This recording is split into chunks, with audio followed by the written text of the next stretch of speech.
Let me go back a little bit. Singapore and Malaysia, we signed the HSR bilateral agreement, we call it HSR-BA, in 2016. And that's after 3 years of negotiations to implement the HSR project. And subsequently, both parties signed 2 supplementary agreements relating to the suspension of the construction of the HSR project. Both suspensions were at Malaysia's request. So the first supplementary agreement was signed in 2018 to suspend the construction of the HSR project.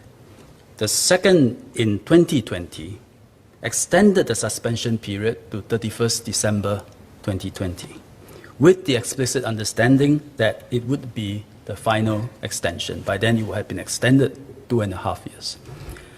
I will refer to the HSR bilateral agreement, subsequently amended by the supplementary agreements generically as HSR agreements, as a short form. So the HSR agreements are legally binding international agreements.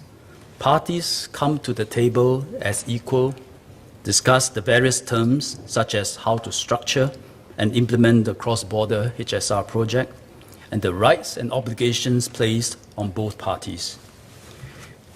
As members know, this process involves understanding each other's concerns, addressing them, striking compromises, and finding mutually acceptable common ground. Singapore was fully committed to carry out our obligations under the HSR-BA, but Malaysia felt that circumstances had changed, including due to COVID-19, and proposed several changes to the HSR project. Be clear about this, which is Singapore was not obligated to agree to any of such changes because we signed an agreement in 2016 already. But notwithstanding, we considered them in good faith.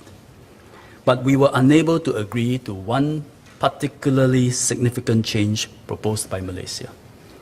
This involved the removal of the Assets Company, short form we call it Assets Co, which is the system supplier and network operator of the HSR service between Singapore and Kuala Lumpur. Let me explain why. As a HSR is a cross-border service, it must be a single train system operating between Singapore and KL and Malaysia. Because neither country has the expertise and experience in operating the HSR, we agreed under the HSR-BA to appoint a best-in-class industry player through an open and transparent international tender to assume the role of the Assets Co. So once appointed, the Assets Co would supply the train system, operate the network, ensure that appropriate priority is given to cross-border HSR service vis-a-vis Malaysia's domestic service. And Assets Co will be accountable to both countries, Singapore and Malaysia. To Singapore, Assets Co is the centerpiece of the HSR project. It is necessary to ensure that the interests of both countries are protected. This will minimize the possibility of future disagreements and disputes over the long duration of the project, lasting decades.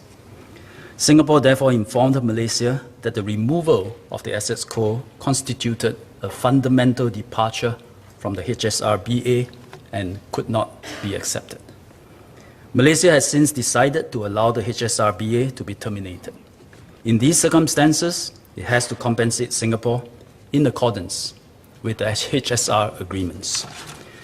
Now that the HSR-BA has been terminated, Singapore is willing to discuss any new proposal on the KL-Singapore HSR from Malaysia in good faith, but starting from a clean slate.